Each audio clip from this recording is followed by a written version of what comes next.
Ya, salam sejahtera untuk kita semua. Bertemu lagi ya dalam perkuliahan online mata kuliah Ilmu Sosial Budaya Dasar. Dan hari ini kita masuk dalam pertemuan yang kelima ya. Tema yang akan kita diskusikan atau kita bahas hari ini yaitu manusia sebagai makhluk individu dan sosial. Nah, pada pembahasan kita pada saat ini, saya akan membagi di dalam tiga topik besar, ya. Tiga topik besar. Yang pertama, manusia sebagai individu. Yang kedua, saya akan berdiskusi tentang atau membahas tentang manusia sebagai makhluk sosial. Dan yang ketiga, saya akan membahas tentang persoalan antara manusia sebagai makhluk individu dan manusia sebagai makhluk sosial. Ya, itu tiga topik yang akan kita bahas pada saat ini. Ya. Nah, untuk sebagai pembuka, kita akan terlebih dahulu berdiskusi atau membahas tentang manusia sebagai makhluk individu. Ya, manusia merupakan makhluk sosial tetapi sekaligus adalah makhluk individu. Ya. Kata individu berasal dari bahasa Latin individuum, ya, yang berarti tidak terbagi. Jadi kata ini mengandung pengertian sebagai suatu sebutan yang dapat dipakai untuk menyatakan suatu kesatuan yang paling kecil. Ya. Kesatuan yang paling kecil ini tentu saja tidak bisa atau tidak dapat dibagi maupun dipisahkan. Ya. Secara umum, manusia terbagi dalam dua unsur, ya, unsur jasmani dan juga unsur rohani, atau dengan kata lain, unsur fisik, ya, atau unsur psikis, ya, atau juga biasa juga disebut dengan jiwa dan raga. Ya.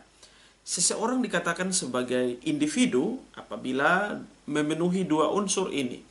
Ketika tidak memenuhi salah satu unsur ini, maka dia tidak disebut sebagai individu. Sehingga jelas bahwa individu adalah mereka yang memenuhi dua unsur ini, yaitu memiliki jiwa, memiliki raga, jasmani, rohani, ya, fisik maupun psikis. Nah, walaupun semua individu ini kemudian memiliki kedua unsur di atas, tetapi antara satu individu dan individu yang lain ini memiliki perbedaan-perbedaan. Ya, misalnya perbedaan dari sisi jenis kelamin, ya, laki-laki dan perempuan.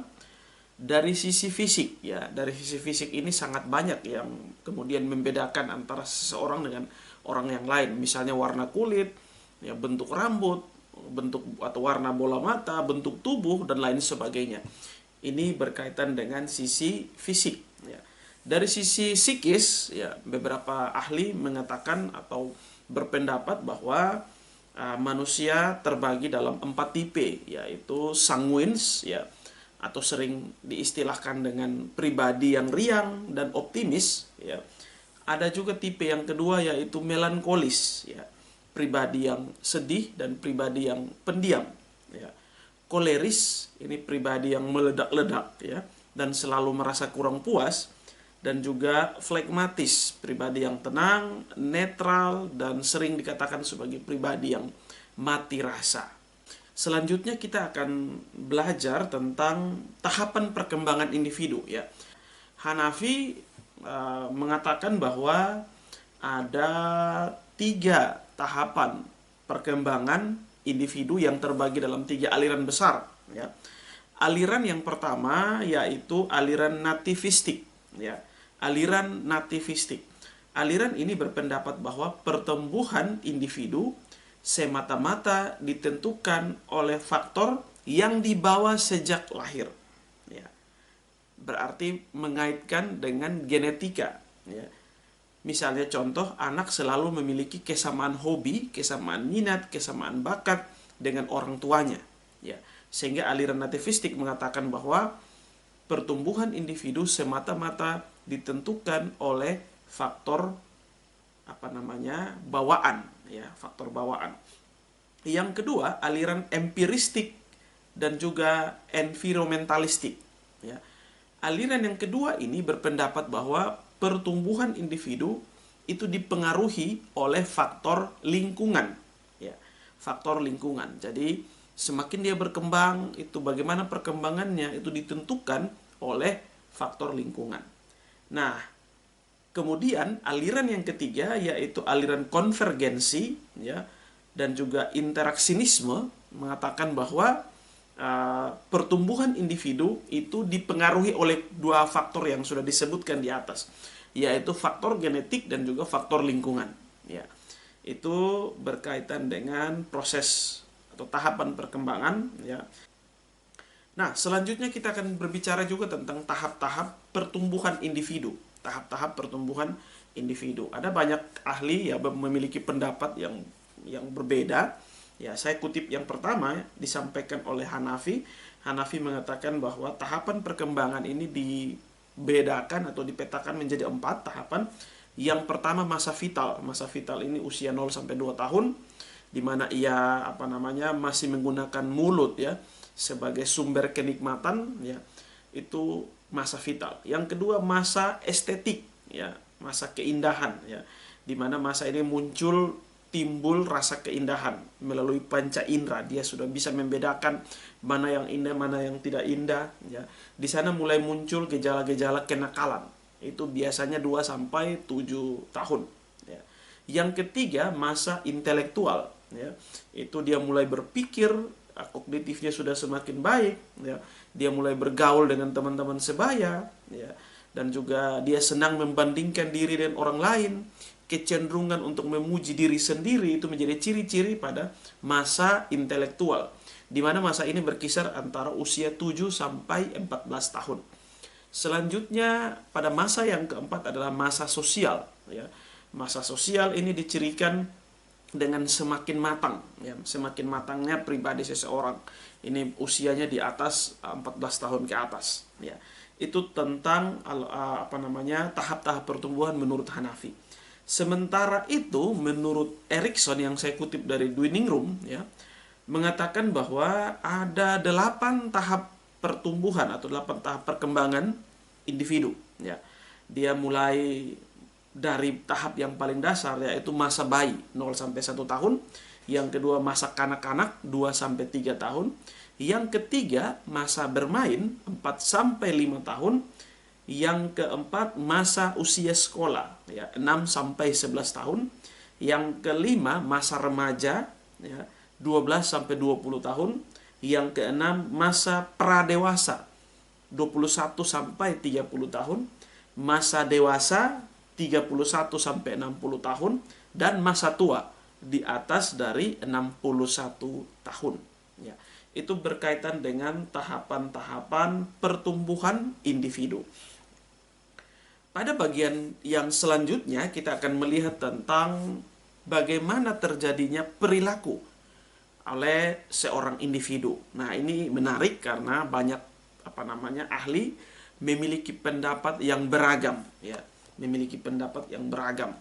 Saya kutip dari bukunya Jalaluddin Rahmat ya, Psikologi Komunikasi.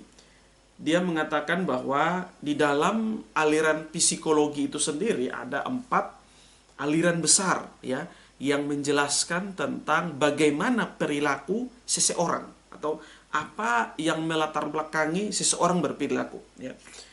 Yang pertama itu aliran psikoanalisis ya. Ini tokoh yang terkenal yaitu Sigmund Freud ya. Pada teori ini atau aliran ini mengungkapkan bahwa perilaku manusia merupakan hasil dari interaksi antara ID ya. ID itu merupakan bagian dari diri yang menyimpan dorongan biologis ya. Dalam agama biasanya dikaitkan dengan hawa nafsu. Jadi ada keinginan yang besar. ID adalah keinginan atau dorongan atau hawa nafsu. Nah, sementara itu ego yang kedua adalah ego ini menjembatani antara ID dan realita ya. Ego bertugas membangkitkan pikiran rasional. Dan juga yang terakhir, yang ketiga adalah superego, berkaitan dengan hati nurani. Jadi menurut aliran psikoanalisis bahwa perilaku manusia ditentukan oleh proses dialektika tiga hal dalam dirinya, yaitu ID berkaitan dengan ego atau berkaitan dengan hawa nafsu, ya, atau berkaitan dengan keinginan-keinginan. Sementara itu ego ini menjembatani antara ID dan realita. Ego bertugas membangkitkan pikiran-pikiran rasional, sementara super ego itu berkaitan dengan suara hati nurani, sehingga perilaku seseorang ditentukan oleh proses dialektika dari tiga hal ini. Itu menurut aliran psikoanalisis. Yang kedua, aliran behaviorisme, ya. Aliran ini berkata atau mengatakan bahwa perilaku manusia kecuali insting, jadi semua perilaku manusia kecuali insting adalah hasil dari belajar. Jika psikoanalisis mengatakan bahwa perilaku ditentukan oleh dialektika yang terjadi dalam diri, maka aliran yang kedua, behaviorisme, mengatakan bahwa perilaku manusia tergantung dari hasil dari dia belajar, ya. Bagi aliran ini, setiap orang bisa menjadi apa saja tergantung dari apa yang ia alami, ya, apa yang ia amati dan apa yang ia pelajari, ya. Bagi aliran ini, faktor lingkungan memegang peranan penting dalam membentuk seseorang, ya. Menurut aliran ini, perilaku adalah hasil dari pengalaman, di mana perilaku digerakkan atau dimotivasi oleh kebutuhan untuk memperbanyak kesenangan dan mengurangi penderitaan. Itu pada aliran yang kedua, ya, yaitu behaviorisme. Aliran yang ketiga adalah aliran kognitif, ya. Aliran ini berpendapat bahwa jiwa yang menjadi alat utama pengetahuan dan bukan indera, ya. Jiwa yang memegang peranan penting dalam menafsirkan pengalaman indrawi secara aktif. Jadi jiwa yang mencipta, jiwa yang mengorganisir, jiwa yang menafsir, jiwa yang mendistorsi, dan jiwa juga yang mencari makna. Perilaku manusia bukan sekedar respon, ya, tetapi hasil kerja dari jiwa. Ini berdasarkan perspektif dari aliran kognitif, ya. Dan yang keempat, aliran humanistik, ya. Aliran ini berpendapat bahwa setiap orang mengalami dunia dengan caranya sendiri, ya. Manusia bukan saja sebagai pelakon dalam panggung masyarakat, bukan saja sebagai seorang pencari identitas, tetapi ia juga seorang yang pencari makna, ya. Reaksi mereka terhadap lingkungan turut membentuk bukan saja konsep diri, tetapi juga pemuasan, ya. Yang penting bukan apa yang didapat dari kehidupan, tetapi apa yang dapat diberikan untuk kehidupan, ya. Menurut aliran ini, hidup kita hanya bermakna apabila melibatkan nilai-nilai dan pilihan-pilihan yang konstruktif secara sosial. Sementara itu, Jalaluddin Rahmat sendiri mengatakan bahwa secara umum perilaku manusia ditentukan oleh dua hal, ya. Yang pertama jelas faktor internal, yang kedua faktor eksternal, ya. Pada faktor internal ini kemudian dia melis ada 7 hal yang penting berkaitan dengan faktor internal. Yang pertama, perilaku seseorang ditentukan oleh biologis, ya. Biologis ini berkaitan dengan kebutuhan-kebutuhan dasar, ya. Faktor yang ibaratnya ini sesuatu yang tidak bisa dielakkan.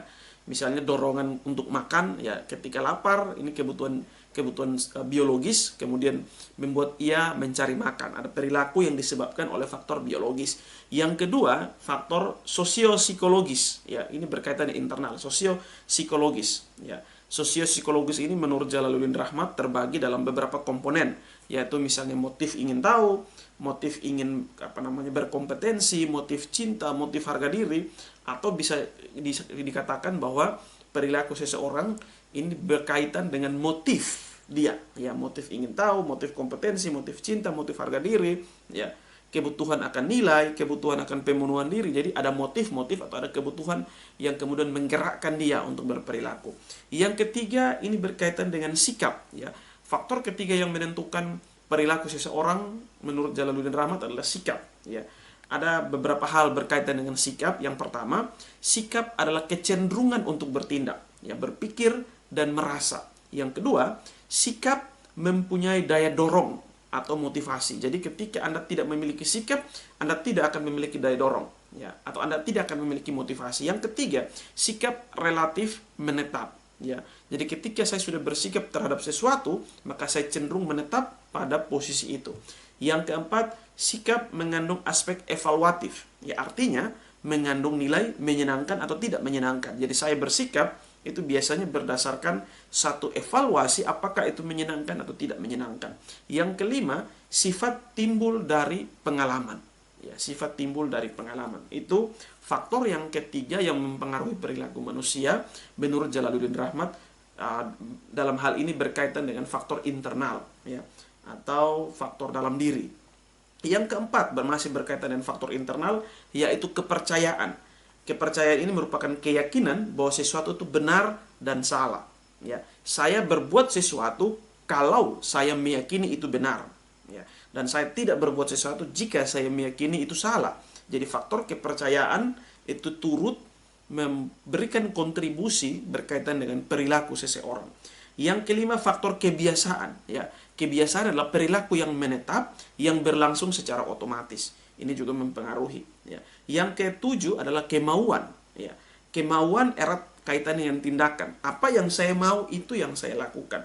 Saya tidak atau jarang melakukan satu tindakan yang saya tidak mau. Memang kadangkala kita melakukan hal itu, tetapi tentu saja itu dalam proses yang sangat terjadi satu pergolakan batin yang sangat luar biasa ketika kita mau berani melakukan yang tidak mau, seperti itu. Tapi pada dasarnya bahwa perilaku seseorang didorong oleh kemauan. Itu berkaitan dengan faktor-faktor internal, ya. Nah, sementara faktor-faktor eksternal menurut Jalaluddin Rahmat itu ada 3 hal besar, ya. Yang pertama berkaitan dengan aspek objektif dari lingkungan. Aspek objektif dari lingkungan. Aspek objektif dari lingkungan ini terbagi lagi di dalam beberapa poin besar, ya. Yang pertama faktor ekologis. Misalnya, keadaan akan mempengaruhi perilaku. Keadaan misalnya berkaitan dengan keadaan geografis, ya. Masyarakat Jawa dan masyarakat Batak misalnya, atau masyarakat Jawa dan wilayah masyarakat Indonesia di Indonesia Timur itu memiliki perilaku yang berbeda. Atau faktor iklim, ya. Orang cenderung mengaitkan kemalasan orang Indonesia dengan faktor matahari yang terbit setiap hari. Kalau bandingkan orang Eropa memiliki 4 musim, mereka selalu berpikir kira-kira musim berikutnya apa yang bisa dilakukan supaya bisa survive. Sementara orang Indonesia mengatakan bahwa besok masih ada matahari, sehingga mereka cenderung tidak mau mempersiapkan segala sesuatu. Ya, itu berkaitan dengan faktor ekologis, ya, yaitu faktor geografis dan faktor iklim. Yang kedua masih dalam kelompok yang pertama, ya. Jadi kelompok pertama aspek objektif dan lingkungan. Aspek objektif dan lingkungan ini di dalamnya ada beberapa poin, yaitu yang pertama faktor ekologis. Yang kedua, faktor desain atau faktor arsitektur, ya. Suatu rancangan arsitektur mempengaruhi pola komunikasi atau pola perilaku penghuninya. Misalnya kalau kita lihat rumah-rumah, gaya-gaya rumah di Indonesia itu cenderung ada satu ruang tamu atau ruang keluarga, ya. Jadi ada ruang tamu dan ruang keluarga. Ini berkaitan dan membedakan antara ruang privat dan non privat, ya. Di dalam ruang keluarga ini cenderung lebih besar, dan di sini kemudian semua keluarga berkumpul di sini, sehingga ini mempengaruhi perilaku manusia. Faktor yang ketiga dari poin yang pertama, yaitu aspek objektivitas, adalah faktor yang ketiga adalah faktor temporal. Biasanya pagi, siang, malam itu perilakunya berbeda-beda, ya. Atau faktor yang keempat yaitu analisis suasana perilaku, ya. Pada setiap suasana, misalnya pesta, di rumah ibadah, di tempat duka cita, itu biasanya perilaku seseorang berbeda-beda. Jadi ditentukan oleh suasana. Terus ditentukan oleh teknologi, ya. Dulu ketika teknologi belum canggih dengan sekarang, perilaku manusia mulai bergeser. Kalau dulu ketika belum ada handphone, manusia bisa bersapa, bertemu, kalau menyampaikan sesuatu harus pergi. Sekarang tidak, manusia tidak perlu lagi pergi ke sana, cukup telepon, cukup WA, cukup video call dan lain sebagainya. Faktor teknologi mempengaruhi perilaku.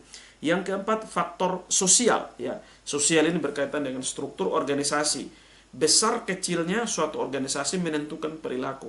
Peranan seseorang dalam organisasi juga menentukan perilaku. Jabatan seseorang dalam organisasi juga menentukan perilaku. Dan karakteristik populasi, misalnya usia, kecerdasan, ya, karakteristik biologi juga turut mempengaruhi perilaku seseorang. Itu faktor yang pertama, yaitu aspek objektif dari lingkungan. Ya. Yang kedua, faktor lingkungan psikososial. Ya, faktor lingkungan psikososial. Ini berkaitan persepsi kita mengenai sejauh mana lingkungan memuaskan atau mengecewakan kita. Itu turut mempengaruhi perilaku. Jadi sejauh mana persepsi kita menilai bahwa oh, ini lingkungan ini baik bagi saya, lingkungan ini bisa memuaskan saya. Jadi ada satu penilaian ya dalam bentuk persepsi mengenai suatu lingkungan, apakah ini baik atau tidak, itu berkaitan atau sangat mempengaruhi perilaku kita. Jadi faktor yang kedua yaitu lingkungan psikososial, dan faktor yang ketiga stimulus yang mendorong ya. Bisa jadi stimulusnya orang lain, misalnya perilaku manusia biasa dipengaruhi oleh ketertarikan pada individu. Jika saya tertarik, saya akan melakukan perilaku tertentu. Jika saya tidak tertarik, saya akan melakukan perilaku tertentu. Dan juga situasi, ya, situasi permisif yang mendorong partisipasi, sementara situasi kurang baik ya menghambat partisipasi. Selanjutnya kita akan melihat tentang pada bagian yang kedua. Jadi kita sudah selesai pada bagian yang pertama, yaitu manusia sebagai makhluk individu. Ya, kita akan masuk dalam pembahasan yang kedua, yaitu manusia sebagai makhluk sosial. Nah, apa itu manusia sebagai makhluk sosial? Ya, secara etimologi, makhluk sosial berasal dari bahasa Latin socius, yang artinya teman atau perikatan. Ya, jadi secara etimologi, manusia sebagai makhluk sosial adalah makhluk yang berteman, ya, memiliki perikatan antara satu dengan orang lain atau satu dengan yang lain. Ya. Aristoteles mengkategorikan manusia ke dalam zon politikon, ya, yang berarti manusia adalah makhluk yang ingin selalu bergaul dan berkumpul. Jadi manusia adalah makhluk yang bermasyarakat. Oleh karena sifat suka bergaul dan bermasyarakat itulah manusia dikenal sebagai makhluk sosial. Nah, manusia dikatakan sebagai makhluk sosial karena 3 alasan. Ya, kenapa manusia dikatakan sebagai makhluk sosial? Karena 3 alasan. Alasan yang pertama, karena manusia membutuhkan orang lain dalam pemenuhan kebutuhan dasar atau kebutuhan biologis. Manusia membutuhkan orang lain dalam pemenuhan kebutuhan dasar. Yang kedua, perilaku manusia itu dipengaruhi oleh orang lain, sehingga manusia membutuhkan orang lain. Ya, ia harus tunduk pada norma dan keinginan untuk mendapat pujian atau respon dari orang lain. Yang ketiga, adanya kebutuhan untuk berhubungan dengan orang lain, kebutuhan sosial untuk hidup berkelompok. Selanjutnya, keberadaan manusia sebagai makhluk sosial menjadikan manusia melakukan beberapa peran, ya. Karena manusia sebagai makhluk sosial itu kemudian membuat manusia melakukan beberapa peran. Peran yang pertama, melakukan interaksi dengan manusia atau dengan kelompok lain, ya. Melakukan interaksi, komunikasi dengan manusia atau kelompok lain. Yang kedua, membentuk kelompok sosial, ya. Jadi hal yang kedua yang dilakukan oleh manusia adalah dia membentuk kelompok-kelompok sosial. Jadi dia yang pertama melakukan interaksi, yang kedua dia membentuk kelompok sosial, yang ketiga dia kemudian menciptakan norma-norma sosial sebagai pengatur tata tertib kehidupan berkelompok. Hal yang kedua yang akan kita bahas berkaitan dengan sosialisasi. Ya. Jadi sebagai makhluk sosial tentu saja manusia melakukan sosialisasi atau bersosialisasi. Apa sesungguhnya sosialisasi itu? Sutaryo mendefinisikan sosialisasi sebagai suatu proses bagaimana memperkenalkan sistem pada seseorang, ya, serta bagaimana orang tersebut menentukan tanggapan serta reaksinya. Jadi bagaimana memperkenalkan sistem kepada seseorang dan bagaimana tanggapan dia terhadap sistem yang diperkenalkan tersebut. Ya. Sebagai makhluk sosial, manusia tidak bisa lepas dari yang namanya bersosialisasi. Ya. Sosialisasi merupakan proses penting dari kehidupan manusia, di mana menurut seorang ahli atau seorang sosiolog yang bernama Leonard Brown, yang saya kutip dari Dwining Room, ya, mengatakan bahwa ada 4 tujuan utama sosialisasi. Ya. Tujuan yang pertama yaitu disiplin, ya. Manusia tidak saja menciptakan nilai dan norma, tetapi ia juga hidup dalam nilai dan norma itu, ya. Manusia melalui proses sosialisasi menumbuhkan sikap disiplin atau sikap ketaatan terhadap norma nilai yang ia buat sendiri. Ya, jadi tujuan sosialisasi dalam rangka disiplin. Yang kedua, tujuan kedua sosialisasi dalam rangka aspirasi, ya. Manusia memiliki segudang ide yang harus disuarakan. Memendamnya akan membuat manusia menjadi menderita. Sehingga tujuan dari sosialisasi adalah bagaimana manusia menyalurkan aspirasi, menyalurkan pendapatnya, menyalurkan idenya. Tanpa sosialisasi, manusia tidak mungkin menyalurkan ide, menyalurkan pendapat. Itu yang kedua. Yang ketiga, tujuan sosialisasi yang ketiga berkaitan dengan identitas, ya, berkaitan dengan identitas. Melalui proses sosialisasi, manusia membangun, manusia menciptakan, manusia menegaskan identitas dia, ya. Ini penting dalam rangka menyesuaikan perilaku yang pantas untuk dilakukan. Dengan bergaul, saya tahu saya ini siapa dan apa yang harus saya lakukan. Ketika saya mengetahui saya ini siapa dan apa yang harus saya lakukan, ini berkaitan dengan identitas siapa saya. Sehingga saya bisa bertindak, saya bisa berperilaku sesuai dengan yang seharusnya saya lakukan. Ini yang ketiga, tujuan sosialisasi yang ketiga. Tujuan sosialisasi yang keempat yaitu peran, ya. Sosialisasi atau dengan bersosialisasi seseorang bisa bisa masuk ke dalam ruang di mana ia bisa berperan aktif, berkontribusi aktif untuk melakukan sesuatu. Manusia tidak mungkin berada dalam ruang yang tidak melakukan apa-apa. Dia harus melakukan sesuatu, dia harus berperan, ya. Sehingga dibutuhkan satu wahana atau satu wadah, yaitu sosialisasi. Di sana dia bisa berperan, dia bisa melakukan sesuatu baik yang bermanfaat bagi dia maupun yang bermanfaat bagi orang lain. Nah, kita lanjut ke dalam pembelajaran selanjutnya, yaitu dalam bersosialisasi, manusia tidak saja berhubungan dengan keluarga, tetapi juga dengan lingkaran-lingkaran lain, ya. Lingkaran yang lebih luas, tetangga, sekolah, ya, teman-teman di perkantoran, teman-teman sebaya, bahkan teman-teman di media sosial. Jadi banyak lingkaran-lingkaran yang kemudian manusia masuki sebagai agen-agen dalam ia bersosialisasi. Nah, setiap orang yang kemudian berkontak dengan dia, berhubungan dengan dia, ini memiliki kontribusi dalam menentukan perilaku seseorang atau perilaku dari individu tersebut. Nah, menurut Peter L. Berger, ya, dia mengatakan bahwa ada dua jenis sosialisasi, ya. Peter L. Berger mengatakan bahwa ada dua jenis sosialisasi. Yang pertama, sosialisasi primer. Sosialisasi primer ini adalah sosialisasi pertama yang dijalani individu semasa ia kecil, ya. Jadi keluarga adalah sosialisasi primer. Yang kedua, sosialisasi sekunder. Sosialisasi sekunder adalah suatu proses sosialisasi lanjutan setelah sosialisasi primer. Ya, ini sudah bicara tentang tetangga, ini sudah bicara tentang teman sekolah, ini sudah bicara tentang teman kerja, teman-teman sebaya, dan lain sebagainya di luar dari rumah, di luar dari keluarganya. Ya.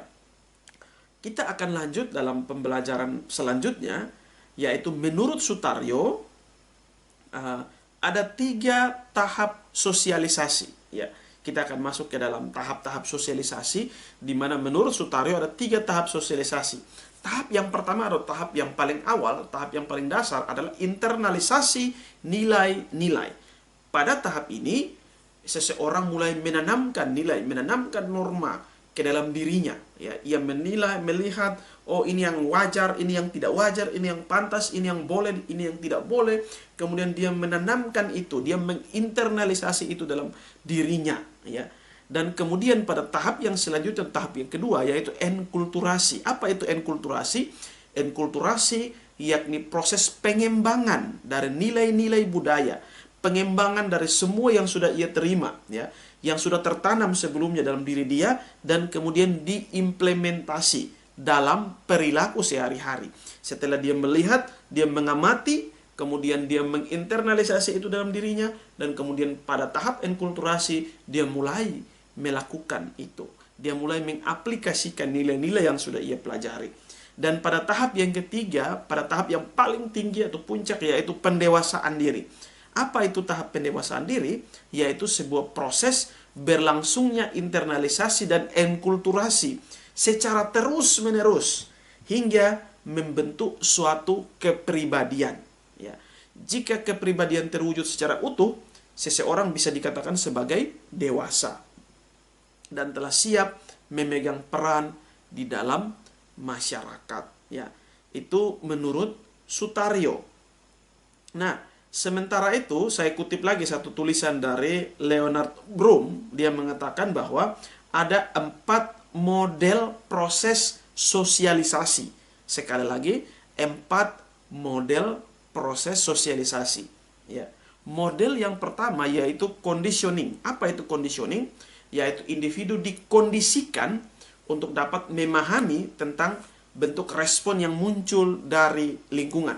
Ya, ini saya contohkan misalnya seorang anak, ya, dia ketika dinasehati itu dia sedang dikondisikan, ya, bahwa ini yang harus dilakukan. Ketika seseorang anak melakukan kesalahan, kemudian dia dikondisikan sedemikian rupa, dia diisi sejumlah ilmu, dia diisi sejumlah pengetahuan, dia diberikan informasi-informasi tentang nilai, norma, mana yang pantas, mana yang tidak pantas untuk dia lakukan.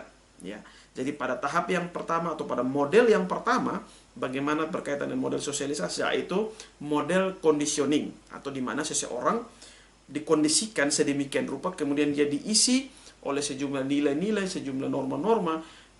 Caranya beragam, melalui nasihat, atau misalnya melalui arahan, ya, dan lain sebagainya. Yang kedua, model sosialisasi yang kedua, yaitu identity taking. Apa itu identity taking? Yaitu individu belajar secara mandiri, ya, tentang bagaimana ia harus melakukan sesuatu. Jadi kalau yang pertama, ia dikondisikan, ia ditempatkan dalam satu posisi, kemudian ia diisi. Pada level yang kedua atau model yang kedua, ia belajar sendiri. Ia melihat, ia mengamati, kemudian ia menginternalisasi itu secara pribadi, secara otodidak, ya, secara otomatis. Misalnya anak-anak umur 5 tahun, dia sudah mulai mengenal jenis kelamin. Lama-kelamaan dia mulai melihat, oh, saya perempuan atau saya laki-laki. Ini yang harus saya lakukan, ini tidak boleh saya lakukan. Nah, ini namanya proses identity taking. Ya. Yang ketiga, proses modeling. Proses modeling atau pada model yang ketiga ini adalah si orangnya itu memilih atau mengamati seseorang atau orang-orang tertentu untuk dijadikan sebagai role model. Jadi ia bagaimana belajar dari individu-individu yang lain. Oh, cara berpakaian itu arahannya atau kiblatnya kepada A. Cara bertutur kata kiblatnya kepada B. Ketika zaman modern atau pada masa-masa saat ini, tidak mungkin seseorang hanya berkiblat pada satu orang. Seseorang pasti berkiblat pada banyak orang, ya. Dia kemudian mempelajari banyak hal dari banyak orang, kemudian dia melihat apa yang mereka lakukan, kemudian dia menginternalisasi semua yang ia lihat dalam dirinya. Untuk itu penting bagi orang tua, penting bagi keluarga, penting bagi lingkungan untuk memberikan teladan-teladan, contoh-contoh yang baik, supaya itu bisa memberikan atau menghasilkan generasi-generasi yang baik. Karena setiap orang pasti akan punya model-model, punya pribadi-pribadi, tokoh-tokoh yang dikagumi, tokoh-tokoh atau sosok-sosok yang diikuti. Ya, ini model sosialisasi yang ketiga, yaitu modeling. Yang keempat, model sosialisasi yang keempat, learning to cope. Ya, apa tuh learning to cope? Yaitu dalam kepribadian seseorang ada nilai yang sudah terinternalisasi, tetapi dalam perjalanan ia masih mungkin menemukan adanya nilai-nilai baru, sehingga kemudian dia terus belajar dan belajar. Setiap kehidupan adalah proses pembelajaran, ya. Sehingga ada kemungkinan dia sudah mengadopsi atau menginternalisasi satu nilai norma tertentu, tapi ada kemungkinan ketika dia berada pada lingkungan yang baru, kemudian dia menginternalisasi nilai-nilai yang baru dalam dirinya, ya. Kita sudah menyelesaikan bagian yang kedua. Jadi bagian yang pertama, manusia sebagai makhluk individu, ya. Yang kedua, manusia sebagai makhluk sosial, kita sudah selesaikan. Dan pada bagian yang ketiga atau bagian yang terakhir ini, kita akan melihat tentang konflik antara individu dan sosial. Nah, ini menarik, ya. Setiap manusia itu terus berkembang, di mana ia mengalami salah satu dari tiga kemungkinan. Jadi ketika manusia berkembang, ya, ia selalu mengalami salah satu dari tiga kemungkinan. Kemungkinan yang pertama yaitu ia atau menjadi manusia sosial, atau ibaratnya manusia yang memiliki perilaku selaras dan sesuai dengan nilai-nilai serta norma-norma, ya. Jadi dia berkembangnya baik sekali, dia hidupnya dia menginternalisasi norma-norma, nilai, kemudian dia melakukan itu, hidupnya selaras sehingga dikatakan sebagai manusia sosial. Tetapi ada kemungkinan yang kedua, dia menjadi manusia asosial. Ya, asosial. Apa itu manusia asosial? Yaitu manusia yang dalam perilakunya mengabaikan nilai-nilai dan norma-norma yang berlaku. Dia sudah tahu bahwa nilai yang benar seperti ini, yang tidak benar seperti ini, tapi dia mengabaikan. Mengabaikan berarti sengaja untuk tidak melakukan. Misalnya contoh, dia mengabaikan rambu-rambu lalu lintas, ya. Dia mengabaikan rambu-rambu lalu lintas, ya. Itu contoh. Itu yang kedua, manusia asosial. Yang lebih buruk, ya, pada level yang paling parah, yaitu manusia antisosial, ya, manusia antisosial. Ya, yaitu individu yang dengan sengaja bertentangan, ya, dengan sengaja membenturkan dirinya dengan perilaku atau norma-norma yang berlaku, ya. Yaitu misalnya contoh tawuran, narkoba, konflik dan lain sebagainya. Nah, ketika kita selalu setiap saat manusia menyesuaikan diri, ya. Ketika tadi kita sudah bahas bahwa proses sosialisasi ada proses bagaimana manusia bertemu dengan orang lain, dan di sana ada proses penyesuaian diri, ya. Dalam penyesuaian diri manusia itu, manusia mengalami berbagai kemungkinan, yaitu konflik-konflik kepentingan, ya, baik kepentingan individu maupun kepentingan sosial, ya. Nah, seringkali kita juga merasakan atau berada pada titik ini, mana yang mau kita dahulukan, kepentingan individu atau kepentingan sosial. Nah, saya kutip dari Dewey Ningrum. Dewey Ningrum mengatakan bahwa ada beberapa tuntutan yang dialami oleh individu ketika ia mengalami satu kondisi konflik, ya. Ia kemudian terpaksa atau terjebak dalam beberapa tuntutan. Tuntutan atau kondisi yang pertama yaitu konflik antara tuntutan internal, yaitu keinginan dia, dengan tuntutan internal orang lain, keinginan orang lain, ya. Jadi dalam bersosialisasi bisa saja ia terbentur antara keinginan internal dia dan keinginan internal orang lain. Saya contohkan misalnya, untuk bisa merebut perhatian orang tua, ya, seseorang bisa berupaya di mana di satu sisi dia juga harus berjuang dengan orang yang lain, ya. Kepentingan internal A, kepentingan internal B, sama-sama dua kepentingan ini sama, yaitu mendapat perhatian dari orang tua, ya. Tetapi di situ kemudian terbentur antara kepentingan internal A dan kepentingan internal B. Itu konflik yang pertama. Kemungkinan konflik yang kedua antara tuntutan eksternal, ya, dengan eksternal yang satu dengan eksternal yang lain. Jadi ini bukan ada dalam dirinya, tapi tuntutan yang ada di luar dirinya. Contoh, seorang individu bingung menghadapi perbedaan tuntutan antara kantor dan keluarga. Keluarga menuntut seperti ini, kantor menuntut seperti ini. Kita bingung, ya. Jadi ini tuntutan yang bersumber dari eksternal. Jadi tadi kalau pertama kita melihat tuntutan yang bersumber dari internal, ya. Kedua, kita melihat bahwa ada tuntutan yang bersumber dari eksternal. Yang ketiga adalah konflik antara tuntutan internal dan tuntutan eksternal, ya. Yaitu contoh, saya contohkan misalnya, seorang dituntut harus bekerja dengan maksimal tetapi tidak seimbang dengan gaji, ya. Dia dituntut oleh kantor untuk kerja maksimal, ya. Mengajar harus full misalnya. Tetapi secara internal kebutuhan-kebutuhan dia tidak terpenuhi, misalnya gajinya tidak cukup, ya. Sehingga ada konflik kepentingan secara internal, ya, tuntutan internalnya, tetapi juga ada kepentingan atau tuntutan dari eksternal. Jadi perhatikan di sini, kadang manusia mengalami konflik internal antara dua pihak, yang kedua bisa jadi konflik internal atau tuntutan eksternal, yang ketiga konflik kepentingan antara kepentingan internal dan kepentingan eksternal. Nah, bagi individu yang gagal dalam mengatasi konflik, ya, tadi kita sudah bahas tentang konflik, ya, cenderung frustasi, ya, cenderung frustasi. Nah, frustasi merupakan gangguan atau kegagalan dalam mencapai tujuan. Jadi ketika misalnya tadi saya berupaya, ada kepentingan internal untuk merebut perhatian dari orang tua, tapi kemudian saya kalah, maka saya akan frustasi. Atau ketika saya ingin memiliki gaji yang besar, tapi di satu sisi saya ingin hidup lebih baik, tapi di satu sisi kantor tidak memberikan itu, ya. Perusahaan saya bekerja tidak memberikan itu, sehingga ada perbedaan kepentingan atau ada perbedaan konflik di sini. Maka bisa jadi memungkinkan seseorang frustasi, ya. Tetapi juga jika seseorang itu bisa adaptif, bisa mengadaptasi, ya, bisa menyesuaikan diri dengan persoalan-persoalan yang ia alami, maka ia cenderung bisa menguasai diri, ya. Dalam hal ini terdapat alternatif, ya, solusi yang bersifat adaptif. Ketika seseorang bisa menempatkan diri, ketika seseorang bisa beradaptasi dengan berbagai persoalan yang tadi kita sudah sebutkan sebelumnya, maka biasanya ia cenderung akan melakukan tindakan-tindakan adaptif, ya. Tindakan adaptif itu meliputi, misalnya yang pertama, mengganti tujuan. Oke, saya punya tujuan seperti ini tapi tidak dapat. Oke, kalau begitu saya ganti tujuan, ya. Jadi itu perilaku tindakan adaptif yang pertama, yaitu mengganti tujuan. Tadinya saya harap begini, tapi karena tidak sesuai, kemudian saya merubah tujuan saya. Atau mawas diri.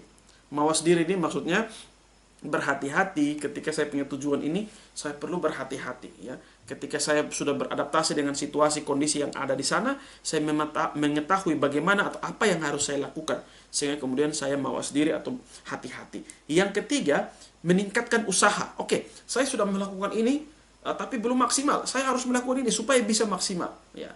Nah, ini perilaku yang disebut sebagai perilaku adaptif, yaitu perilaku yang kemudian mendorong kita untuk bisa menyesuaikan diri dengan konflik-konflik yang tadi kita sudah sebutkan di atas. Tetapi terkadang faktanya adalah seringkali kita tidak bisa menyesuaikan diri. Ketika kita mengalami berbagai konflik-konflik, ya, konflik internal-internal, internal-eksternal, ya, eksternal-eksternal seperti itu, kadang-kadang kita tidak bisa menguasai diri, kita tidak bisa menyesuaikan diri. Disinilah kemudian kita jatuh ke dalam berbagai perilaku-perilaku yang menyimpang, ya. Ada banyak perilaku yang menyimpang, ya. Misalnya contoh agresi. Agresi itu perilaku menyerang terhadap objek, ya. Jadi ketika misalnya saya berupaya untuk mendapat kasih sayang dari orang tua, ya, saingannya adalah saudara saya. Supaya saya bisa misalnya bisa maksimal, kemudian saya menyerang dia, saya mengancam dia, ya, saya menyerang si saudara saya supaya saya yang menjadi fokus perhatian. Misalnya seperti itu, agresi. Atau regresi, yang kedua, regresi. Regresi itu perilaku yang menunjukkan kemunduran dalam perkembangan kepribadian. Misalnya ketika saya gagal, ya, misalnya saya berupaya untuk mencari perhatian dari orang tua tapi gagal, saya mulai menyebarkan isu-isu negatif, isu-isu provokatif. Mungkin saya tidak melakukan agresi atau saya menyerang, tapi saya melakukan regresi, yaitu menyebarkan isu-isu negatif tentang saudara saya. Itu contohnya. Itu perilaku yang kedua yang kemudian buruk, ya. Perilaku yang ketiga yang juga buruk yaitu represi. Apa itu represi? Represi yaitu individu yang gagal berusaha menekan sumber kegagalan tersebut dalam bagian lapisan jiwa, sehingga kemudian dia pendam sendiri. Oke, tidak apa-apa, saya tidak mendapat kasih sayang juga baik. Pendam, ya. Akhirnya pada titik tertentu ia bisa stres. Pada titik tertentu ia bisa frustasi dan bunuh diri. Pada titik tertentu ia bisa melakukan hal-hal yang sebetulnya merugikan diri sendiri. Jadi, bisa saja yang pertama saya menyerang, yang kedua saya menyebarkan isu-isu, ya.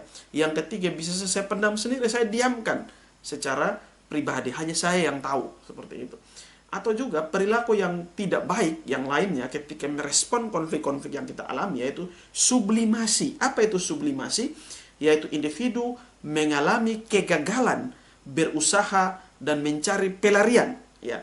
Misalnya ketika saya gagal meraih kasih sayang orang tua, kemudian ya sudah, saya mencari sesuatu yang lain, ya. Saya mencari sesuatu yang lain untuk bisa melampiaskan miras, narkoba, merokok dan lain sebagainya. Saya mencari sesuatu yang bisa melampiaskan, bisa memenuhi kebutuhan saya, seperti itu. Atau juga bisa melakukan yang kelima, yaitu proyeksi. Apa itu proyeksi? Yaitu individu yang mengalami kegagalan berusaha untuk melimpahkan kesalahan pada pihak lain atau objek lain, ya. itu yang salah, ini karena ini karena ini karena dia tidak pernah mengevaluasi diri dia. Apakah memang metodenya sudah benar? Apakah memang dia sudah taat aturan? Tapi dia hanya bisa menyalahkan ini yang salah, itu yang salah. Orang tua yang salah, misalnya orang tua pilih kasih. Saudara saya yang salah, dia terlalu cari muka misalnya. Jadi cenderung menyalahkan orang lain atau proyeksi. Ya. Yang keenam, rasionalisasi. Apa itu rasionalisasi? Yaitu individu mencari alasan-alasan. Ya. Kalau tadi diproyeksi menyalahkan orangnya, di enam rasionalisasi itu mencari alasan pembenaran diri. Ya.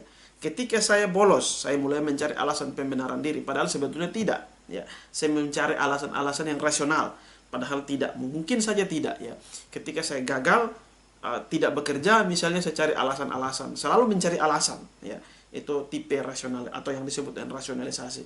Yang ketujuh, identifikasi. Apa itu identifikasi?